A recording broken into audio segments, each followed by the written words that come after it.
இந்த 10 விஷயங்களில் இந்த ரமதானில் உறுதியாக நான் செய்வேன் என்பதாக உறுதி எடுக்க வேண்டும். இந்த 10 விஷயங்கள்ல 10வது விஷயம் மிக முக்கியமானது. எனவே கடைசி வரைக்கும் வீடியோ பாருங்க. முதலாவது, இந்த ரமதானுடைய காலத்தில் 30 நோன்புகளும் நான் நிச்சயமாக நோற்பேன் என்பதாக உறுதி எடுத்துக்கோங்க. இன்ஷா அல்லாஹ் என்பதாக சொல்லுங்க. இன்ஷா அல்லாஹ் என்று கமெண்ட்டும் செய்யுங்கள். இரண்டாவது, இந்த ரமதான்ல 30 தராவீஹ்களையும், அதாவது ஒரு நாள் 2 நாள் மட்டும் தொழுது விட்டுறக்கூடாது, 30 தராவீஹ்களையும் நான் சரியாக தொழுவேன் என்பதாக உறுதி எடுத்துக் கொள்ளுங்கள்.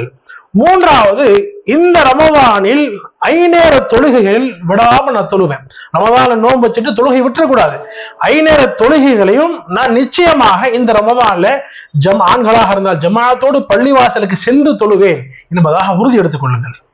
நான்காவதாக, யார் மீது ஜகாத் கடமையாக இருக்கிறதோ அவர்கள் நிச்சயமாக இந்த ரமதான்ல நான் என்னுடைய ஜகாத்தினுடைய கடமையை முடித்து விடுவேன் என்பதாக உறுதி எடுத்துக் கொள்ளுங்கள். ஐந்தாவதாக, இந்த ரமதானுடைய காலங்களில் நாம் காலையில சஹர் செய்யும் பொழுது, சஹருடைய உணவு நிச்சயமாக செய்ய வேண்டும். ஹதீஸ்ல பதிவாக இருக்கிறது, சஹருடைய உணவில் பரக்கத் இருக்கிறது என்பதாக நபிகள் நாயகம் ஸல்லல்லாஹு அலைஹி சொல்லியிருக்கிறார்கள். சஹருடைய நேரத்தில் இந்த 30 நாள் சஹர் செய்வதற்கு முன்னாலே குறைந்தபட்சம் 2 ரக்காத்தாவது நான் தஹஜ்ஜுடைய தொழுவை தொழுது விடுவேன் என்பதாக உறுதி எடுத்துக் கொள்ளுங்கள். அதாவது தினந்தோறும் சஹருக்கு முன்னாலே நான் தஹஜ்ஜுடைய தொழுகையை தொழுகாமல் நான் சஹர் செய்ய மாட்டேன் என்பதாக உறுதி எடுத்துக் கொள்ளுங்கள். ஆறாவதாக, இந்த ரமதானில் நான் கோபப்பட மாட்டேன். இந்த ரமதான்ல யாரையும் நான் திட்ட மாட்டேன். இந்த ரமதான்ல பாவமான செயல்கள் நோன்பு வைத்துக் கொண்டு நான் செய்யவே மாட்டேன் என்பதாக உறுதி எடுத்துக் கொள்ளுங்கள். இன்ஷா அல்லாஹ் என்று கமெண்ட் செய்யுங்க. ஏழாவதாக, இந்த ரமதானுடைய மாதங்களில் நோன்பு வைத்துக் கொண்டு இரவும் பகலாக அதிகமாக குர்ஆன் ஓதுவேன் என்பதாக உறுதி செய்யுங்க. ஏனென்பதாக சொன்னா, ஷஹ்ரு ரமதான் அல்லதி உன்ஸில ஃபீஹில் குர்ஆன், இந்த ரமதானுடைய மாதத்தில் தான் குர்ஆன் இறங்கியது என்பதாக அல்லாஹ் குர்ஆன்ல சொல்லியிருக்கிறான். எனவே இது ரமதான் என்பது குர்ஆனுடைய மாதம், அதிகமாக குர்ஆன்கள் நான் ஓதுவேன் என்பதாக உறுதி எடுங்க. எட்டாவதாக, இந்த ரமதானுடைய காலங்களில் ஆண்கள் பள்ளியினுடைய தொடர்போடு இருப்போம் என்பதாக நியத் செய்யுங்க. அதே மாதிரி இந்த ரமதானுடைய கடைசி 10ல இஅ்திகாஃப் உட்கார்வது சுன்னத்தே முஅக்கதா அலல் கிஃபாயாவாக இருக்கிறது. எனவே ஆண்கள் கடைசி 10ல பள்ளி வாசல்ல இஅ்திகாஃப் உட்கார்வதற்கு முழுமையாக உறுதி செய்யுங்கள், நியத் செய்யுங்க. இன்ஷா அல்லாஹ் நியத் செஞ்சாதான் அல்லாஹ் அதற்கு பாக்கியத்தை கொடுப்பார்.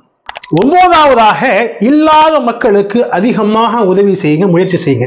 இல்லாத மக்கள் நிறைய பேர் இருப்பாங்க, சுத்து வட்டாரத்தில் இருப்பாங்க.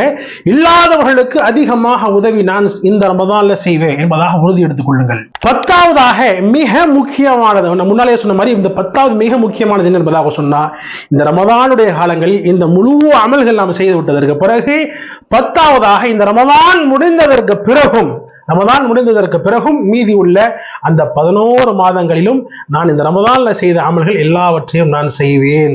அதற்கு நீ பாக்கியம் குர்ராயா அல்லாஹ் என்பதாக உறுதி செய்யுங்கள். அல்லாஹ் நம் அனைவருக்கும் புனிதமிக இந்த ரமதானை அடைந்து அதில் அதிகமாக இபாதத்துகள் செய்து அல்லாஹ்விடத்தில் மன்னிப்பு பெறக்கூடிய, அல்லாஹ்வுடைய உயர்ந்தனமான சுர்கமான ஜன்னத்துல் ஃபிர்தௌஸை பெறக்கூடிய பாக்கியம் அல்லாஹ் உங்களுக்கும் எனக்கும் தந்தருள்வானாக. ஆமீன்.